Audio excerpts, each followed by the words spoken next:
Welcome everyone to the Side Draft Podcast, and welcome to our Truck Series review of the Stratosphere 200, I believe it was, from Las Vegas. And we saw something that we saw last week, Kyle Busch, and Kyle Busch dominating, which this week was a little closer, but Kyle Busch still being Kyle Busch out there. Yeah, I think he's just playing with the competition. Yeah, first few laps he's like, let them make them believe that they got me, but yeah, then he just drives on away.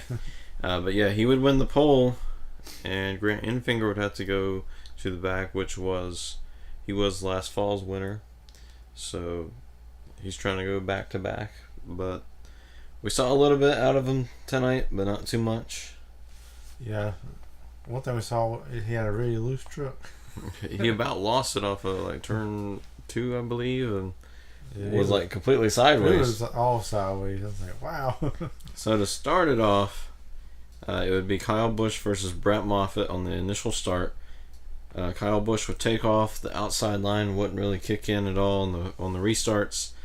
So Moffitt would fall back to third, but he would bounce back and battle with Burton for second, which that lasted forever. I mean, like Burton was good getting into the corners, and Moffitt, he was better at getting off the corners. So there's a battle back and forth, and finally Moffitt made it work. Then Sheldon Creed, he would spin and collect Roper, which Roper would just slam into the back of Crafton. Yeah, it's really messed up Crafton's truck, and they thought it just wasn't going to be good after that, but actually he's pretty decent after. So the difference between the two, Roper could actually see the damage right in front of him because his hood was way up there, but Crafton couldn't really see how bad it was. Yeah. It could have been just a little dent. He didn't know. But no, that thing was like... Yeah, the whole bumper just smashed in. It was all smashed in. Then, insult to injury, the 88 would be over the wall too soon. Tail end of the longest line. Then Moffitt would have trouble on the restart yet again. He would make his way back up to second. Kyle Busch would just cruise to a stage 1 win, which I accidentally tweeted a little bit like 2 laps earlier, but it doesn't matter. He was going to win the stage anyway. He had a big enough lead that he's going to get it anyway. We'll run out of Kyle Busch gifts to tweet out. So yeah, let's create some more. Yeah, we're going to have to invite Kyle Busch over and get a green screen, have him do his own side draft gifts. Stuart Friesen would lead off pit road. He only took 2 tires, while Kyle Busch and a few others would take 4, which I thought Friesen would fall back some, but he actually led a lot of that stage. Yeah, he had a really strong truck out in clean air, and Kyle, he was back here kind of marred up a little bit in traffic, and it took him a while to get to the front. Brett Moffitt would have issues on pit road. He would run over the cable there for the tool there, and he changed the tire, and when he let the jack down, the hose was up under the tire, so he's like, get here. So it kind of slowed him up on his pit stop. Yeah, it took him a while to get off of the hose there for some reason. I don't know if there's like a miscommunication or what. Yeah, because once the jackman dropped the truck, he went to the other side and jacked it up, so really he couldn't move because he's already jacked up, and yeah, I guess the front tire carrier changed both tires on the left side. And then Moffitt would have to come back down pit road because he had a vibration, so it's just not going good. He had such a promising run at the beginning of the race, and how short these truck races are, you really don't want any sort of mistake ever. You got to be perfect. You got to be Kyle Busch. Yeah. It'd be Friesen versus Creed on the restart.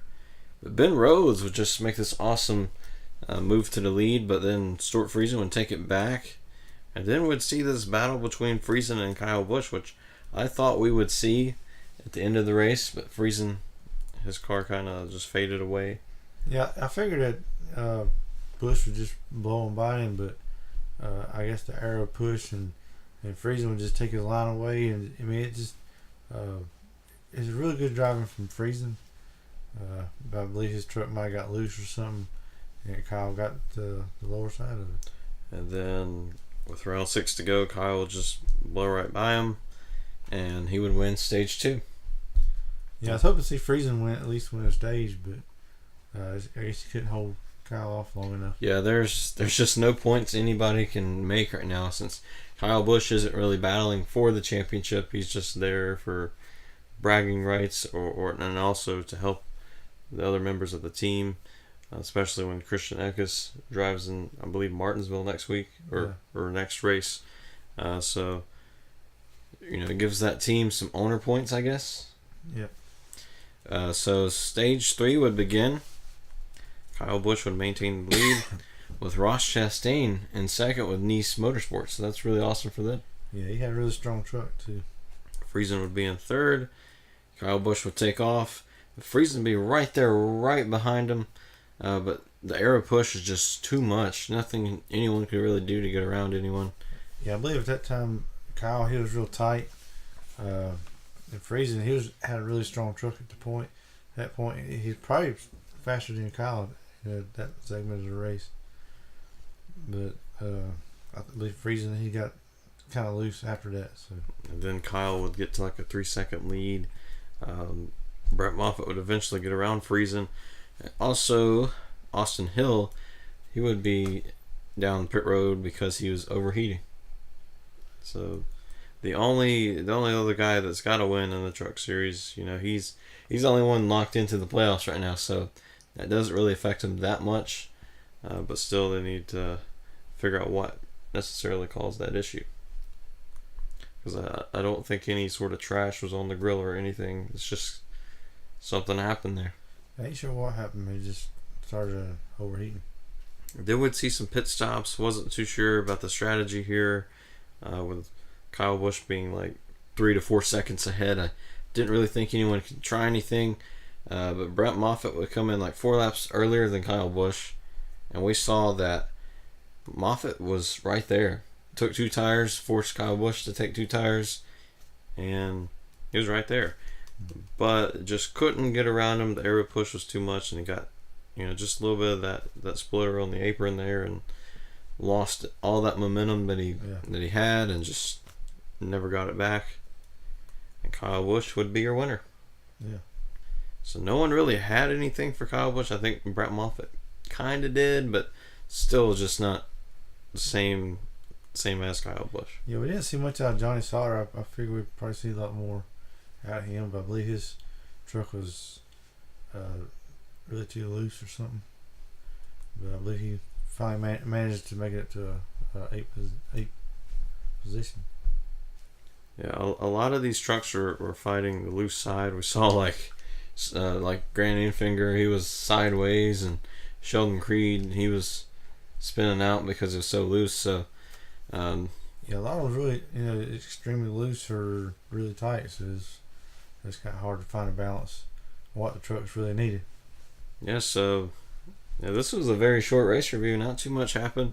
Very short stages. Yeah, stages just flew by. Just as soon as you blink, it's about over.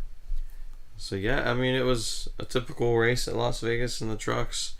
I do think some of these trucks have caught up to Kyle Busch, but luckily for them, when they go to Martinsville, I don't believe Kyle Busch will be in that race. Well, I think he said his next race is Charlotte, I think. possibly. Or no, Texas is his next one, then Charlotte. Then I believe there's one more, and then everyone will be like, oh, yay, we got a chance. But yeah, it is important that no one has gotten any stage points besides the ones at Daytona. Yeah. So maybe Kyle Busch, his plan is, if it's not Harrison Burton or Todd Gilliland, save those stage points for them. Yeah. So yeah, I just want to mention a few of these. Jordan Anderson, he's running fairly well. He's top 15. Had a really strong truck, but he had some troubles because the engine was cutting out sometimes, and he come down pit road and ended up finishing 21st. So it's good to see him doing well and got some TV time, and that truck looks awesome. And also Brandon Poole, he was running top 10 when he went to pit road and stalled it out, and add insult to injury that he had too many men over the wall and had a penalty there, so he finished 20th. And Angela Ruck, she finished 16th. Natalie Decker, she had a good finish in here, finished 13th. Because Daytona she wrecked on first lap, and then Atlanta she spun a couple times, but she had a really good race here. Vegas. Yeah, career best finish so far. And Ross Chastain, at one point, he was leading the race during the pit. The pit cycle. Yeah, the pit cycle there. But he too would have trouble on pit road. He kind of stalled out a little bit, but he would finish 10th. Yeah, and he had that awesome pit stop earlier. Got second place. Had a chance there. Yeah. So maybe in the future mile and a half races, we'll see a lot more out of Ross Chastain. Yeah, maybe he needs to go to trucks and run. Yeah. So, yeah, focus 100% of the time on the trucks. So. Yeah, he's doing triple duty this weekend too. Yeah, just like Kyle Busch. So I believe the only two doing that, so that's really cool. Mm. But now, race review is completed. It's time for our sponsor spotlight. And what sponsor are we spotlighting today? Well, it's always important, we want to do sponsor spotlights just to shout out to a sponsor in the race. And we want to go to the number 12 truck of Gus Dean for Young Motorsports. And OverkillMotorsports.com was sponsoring. And you might want to know, what is OverkillMotorsports.com? Well, they're based out of Jacksonville, Florida, and they sell motor coaches, RVs, golf carts, trailers, and all kinds of trailers, and also have pre-owned cars. So they got some pretty cool stuff. I went on their website and checked it out, and man, they got some pretty awesome deals there. So you can just check them out on Facebook, Instagram, Twitter, even on YouTube. So check them out. Yeah, I'm going to have to check that out myself. Yeah. But so we're glad they're in the sport and getting their name out there, and yeah, that's how sponsors work. Yeah. So you got a motor coach you want to take to the track, just check them out. We're about to try that sometime. Yeah. But with that, it is time to reveal where Dale Jr. was last time. Shout out to the Larson fan 8842 for finding him, and if you didn't find him, here he is. So if you could find him in the thumbnail of this video, we'll shout you out for the Xfinity episode tomorrow.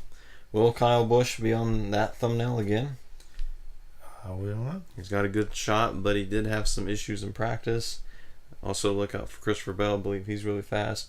And Justin Allgaier. So be here with us tomorrow for our Xfinity review. Click subscribe, hit the notification bell, and we'll see you then.